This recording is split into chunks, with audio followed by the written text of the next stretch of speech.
Da, molim. Dobro jutro, general. Dobro jutro, gospodine Avdić. Ste dobro spavali? Hvala na pitanju. Može se reći i odlično. I odlično. Vi dobro. kako ste? Odlično. Da vam kažem, molim. oko ove djece bih htio da se dogovorimo stvarno, precizno i da znam na čemu. Oko koje djece? Ovi konvoja ovog na Ilić. Dobro. Ja predlažem. Dobro. To sve ide tamo kod je krenulo, da ide za Split. Sve da ide kud je krenulo? Jeste, jer ja sam to izjavio sinoć na televiziji, da mislim da je to realno, ispravno i pametno. I mislim to možete, a ne morate prihvatiti. Greška će biti da se ne prihvati, jer smo se oko toga bili dogovorili, a onda bi, ako ne bi tako se ispoštovalo, značilo bi da je inat, a mi u ovoj situaciji ne bi smjeli se služiti na to. Dobro. I ja predlažem da to sve krene, da i ove koje smo vratili u Sarajevo, da i tovarimo one žene do godinu dana s djecom i da konvoj u kompletnom sastavu krene, da i da UNPROFOR doprati i ovi ljudi sa Iliđe do Kobiljače i neka to ide, i da uvedemo ove autobuse i ovu pomoć koja je tamo. I da se podijeli po principu svim narodima jednako. Dobro. Eto. Dalje? Evo to je. Samo to? Jest, da to završimo, da nešto, da to ide, jer tu bi morali brzo ići raditi, da upravo da ide to sada, da te ljude iste, to su loše uslovi u toj dvorani, je normalno, obezbeđeni su uslovi, ja sam to izjavio, kakvi mogu biti u dvorani jednoj, ne mogu biti bolji, jer to je u treći dan ušlo, to je stvarno jedan problem koji se ne može mjeriti sa garnizonima i ovim drugim pitanjima koji su predmet ovih ugovora o kojima možemo nastaviti. Ali da ovo skinemo hitno i to nam je zamaklo maču svima. Dobro. Dalje? Eto. Ništa više? Nemam ja više ništa. Vi samo tražite za vas. Sve ćemo rješavati. Mi moramo riješiti ovo da to ide. A onda sada sve kasarne i sve cijeli problem moramo rješavati, jer jučer je nov moment ovo što ste rekli, to je potpuno nova platforma. Ja moram obavijestiti predsjedništvo o tome, jer ja nemam poziciju da odlučujem u ime predsjedništva. Ja sam sinoć rekao i ponovo ponavljam. Imam poziciju tu da mogu maksimalno da približavam stavove između armije i predsjedništva i tako sam shvatio svoju ulogu. Ali kad dođem do zida, onda stane. Prema tome i jučer sam sve uradio što sam mogao. Eto, uradio sam ono što sam uradio, međutim razišli smo se i na tome. Šta je sa konvojem i ko će organizovati konvoje srpske djece i majki iz Sarajeva? Ja, gdje to ćemo rješavati to je pitanje koje kandidujete, odmah rješavat ćemo. Eto. Pitanje hrane za kasarnu, oni da umiru djeca tamo, jel? Da. Ne, da umiru. Ne, mi ćemo pitanje hrane i pitanje se kasarne, inače mi moramo staviti odmah na dnevni red danas predsjedništva i moramo se odrediti.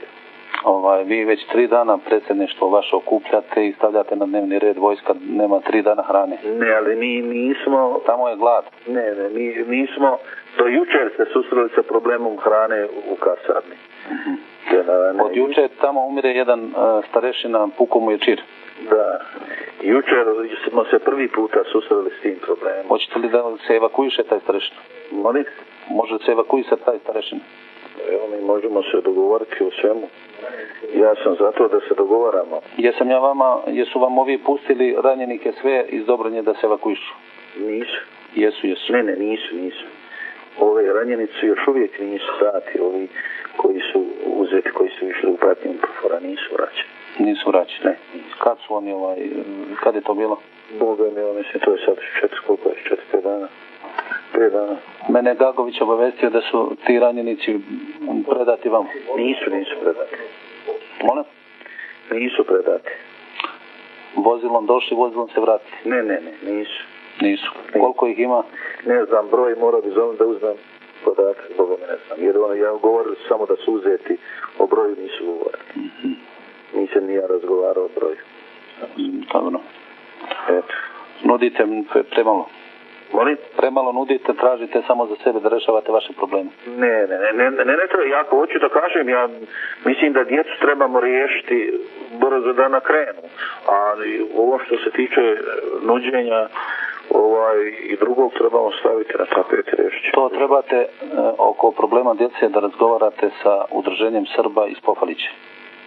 Oni vam mogu rešiti dramu djece. Za sad su spremni da se djeca vrate nazad. I žene. I ceo konvoj. Ako vam odgovara da ih vratimo. Vozila bi zadržali. S čime će se vratiti? Autobus ćete poslati. Molim? Autobuse ćete poslati. A zašto zadržavaju? Ili ću ja dati vojna vozila. A zašto se zadržavaju vozila? Pa oni tako traže. Pa ne mogu, nemaju na to pravo. Pa niste ni vi imali pravo da im pobijete decu u Pofalićima. Ja. Ne vi, već oni koji je pobio. Ne, mladiću, ne možemo da kažemo ovdje. Mi možemo dogovarati samo pod uslovom da isključimo ono što je bilo i da isključimo ono što će biti. Dobro. A da se skoncentrujemo na ono što jeste. Ono što jeste. Pa ono što jeste, evo, znači imaju oni nude da se vrate porodice nazad u Sarajevo i da imaju dalji tretman kao i sve druge porodice i muslimana, i jevreja, i Hrvata, i Rusa, i bogova ko živi u Sarajevu. I ako nemate vi autobus i vozilo, ja ću ih prebaciti svojim vozilima. Ne, oni imaju svoje autobuse, moraju se sa njima vratiti. A te autobuse neka se vrate. Da, svojim autobusima. Tim autobusima da se vrati. Znači sprečeno da odu da bi ostali autobusi. Molim? Pa onda to ispada da je konvoj presječen, da bi se stvorila ova drama da bi ostali autobusi na ili. Ne, nemaju potrebe ovi za autobusima. Oni neće vaše ni autobuse, ni vašu decu, ni žene. Oni hoće da vam to sve vrate. Pa evo neka vrati. Znači vi se slažete da vam se vrate nazad u Sarajevo? Ja ne slažem se da se vrate, ja tražim da idu za Split. A vi tražite da idu za Split? Jeste. Ali oni traže da im se isporuče mrtva tela njihovi najmiliji iz Pofalića. Mi ćemo to, mi smo spremni, ja sam to rekao već 2 dana, jednostavno treba se operativno dogovoriti, to završiti. Traže da se snabdeju kasarne, da se deblokira mirnim putem vojska. Sva pitanja neka kandiduju, ljudi moji. Ja kandidujem. A hoćete li vi da razgovarate sa njima, vi nazovite vladu Srpske republike Bosne i Hercegovine, pa to sa njima rešavajte. Krizni štabovi i ta udruženja su pod njihovom kontrolom. Ne znam, da to moramo vidjeti. To ja mislim da treba da vidim, treba da izneću na predsjedništvu. Tako, gospodine Avdiću, u tome smislu trebalo bi nešto činiti. Ja ne znam da li postoji volja s vaše strane da se mirnim putem rešavaju problemi. Sa naše strane da, ali mislim da stvari kako sada teku da... Niste se izjasnili o onim uslovima koje sam zamolio da razmotrite u vezi deblokade kasarne izlaska mirno na... pravice kuda je... Ne, nisam jer ja moram jer vi odustajete od ugovora, a ja insistiram i predsjedam. Ja ne mogu od ugovora da odustanem, ugovor nikakav sa vama nisam potpisao i ugovor nikakav niste ispoštovali. Armija potpisala. Ona je potpisala i vi to niste ispoštovali. Ne, nismo jer smo bili, sad vidim u čem je problem, sprečavani smo, Mladiću, namjerno. Od koga? Pa i od vas. Od mene? Što? Pa na način daj, sačekaj, pa umprofor, pa ovaj, pa onaj, pa fali ono. Ne, gospodine Avdiću, to molim vas ne prihvatam takve optužbe. Ja nisam ni blokirao kasarne, niti stavio pred njih barikade. I vi možete kasarne da pustite odmah bez Mladića, samo im kažete gospodo izvolite, bezbedno vam je sve i neka izađu. Ali princip kojeg ste juče kandidovali da sve iznosite iz kasarne i Fenjer. Tako je, i Fenjer. A meni je Momo Krajišnik rekao za taj princip prije. Dobro. Eto. Samo tako, vojska mora dostojanstveno izaći sa svom... On je rekao da SDS neće dozvoliti da izađe iz kasarne. Molim lepo, onda vi pregovarajte sa Momom Krajišnikom o tome, ja nisam kompetentan u ime njegovo da razgovaram, niti želim. Da, ali poklapa se potpuno isto, generale. Ja ne znam, možda se podudari što ja znam. Podudara, ne znam, ja ne mislim da je slučaj. Pa to, vi možete da mislite što želite, ja znam kako je vojska 46... Ne da mislim, nego ja imam argument. Ja znam kako je vojska 46 godina izlazila iz Sarajeva, tako želim da izađe i sada. Da. Ne, ja sam bio... Ovo je jedan novi moment. Morat ćete uvažiti, generalno. Taj moment morat ćete uvažiti. Ja sam uvažio moment. Ja uvažavam da vi imate silu, ja imam principe. Dobro, principe. Jeste. Onda vi vaše principe upotrebite zato da se deblokiraju kasarne i nek vojska izađe mirno i dostojanstveno. Da, ali uz puno poštovanje ugovora. Neka vam garanti ugovor onaj koji je sa vam ga potpisao. Niste ga ispoštovali jer njemu recite što niste ispoštovali. To su bili najminimalniji uslovi da vojska izađe sa ličnim naoružanjem i mirno i bez. Sve je bila igra da se ne ispoštuje ugovor, da bi se povukao ovaj potez. Ja sam samo očekivao kad ćete povući taj potez, to budite uvjereni. Pa dobro, jer ja sam veliki vizionar, morate znati. Verujem vam. Eto. I šta predviđate u budućnosti? Evo, ja predviđam, ovu sam stvar potpuno predvidio, a i u budućnosti mogu da predviđam, ali neću namjerno zato što moram da vodim računa ako hoću da budem uspješan da ovaj posao uradim kako treba, dok ga ja vodim i onom dijelu koga vodim, da to činim, da ono što je bilo isključim i ono što će biti u ovom času isključiva, da imam u vidu ono što je sada i to kad jedno pitanje razmatram, samo to i nikako drugo, ako ne bude toga i uz dobru volju svih strana u dogovoru ne možemo imati rezultat. Evo, to je moje predviđanje. I nije bitno ko učestvuje, nije u stanju da dobije rezultat.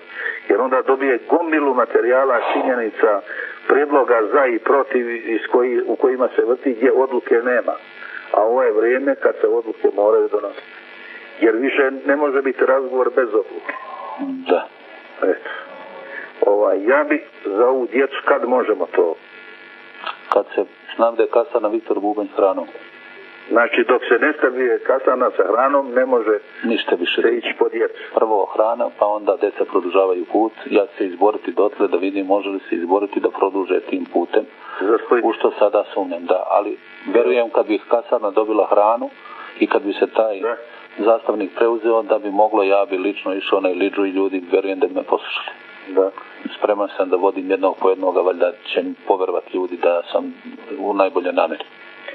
Dobro, onda da ostanemo na to. Znači, ako prihvatate... Ja ću odmah, moram da se sazove predsjedništvo, moram... Ajde, evo ovako, moramo i utvrditi vreme, da ne čekam ja vas sada 3 dana. Ja. Za koliko vremena vi možete donijeti, znači, obaveštenje da mi date... Pa evo, za sat vremena. Za sat vremena će znati da li je, znači sad je ne znam, da li mi ovaj sat... 15 do 10. Dobro bilo da mi sravnimo sat. 15 do 10. 15 do 10. Prošlo, ali ne mora sat. A evo da sravnimo časovnike da budemo... Evo do 11 sati će. Mnogo je gospodine Amić, mnogo je. Opet ćemo izgubiti dan. Ja predlažem u 10:30 da me nazovete. Dobro. I u 10:30 da imam rješenje hoće li dobiti kasar na hranu. Čim dobije kasar na hranu i budem to potvrdio, ja odmah lično preuzimam na sebe. A je li ta hrana pripremljena, neće čekati ova Unprofor? Unprofor neće da dolazi sad. Da, što? Pa sinoć su ga gađali valjda nekim minobacačima ovi vaši i je rekao da je dobio komandu da ne smije napuštati. A je li? Trebao je da dođe jutro u 8, nije došao tamo u Lukavicu. Dobro, onda ćemo ići. Evo, stavimo moment jedan. Hajrudin Somur kontaktira sa Unproforom sada. Neka kontaktira gospodin sa Unproforom. Dobro bi bilo Unprofor ako pristajete hrana da uđe u kasarnu, ja samo pod njihovom kontrolom ću to dati. Unprofor traži garanciju da neće se pucati. Moj neće pucati. Ja dajem garanciju, moj neće. Mi ćemo dati garanciju. Isto, vi neka dođe. Da li juče? Odmah i zamolite, pošto ste s njima u kontaktu, neka dođu ako ste spremni da date hranu. Čim uđe hrana, konvoj kreće po planu. Dobro.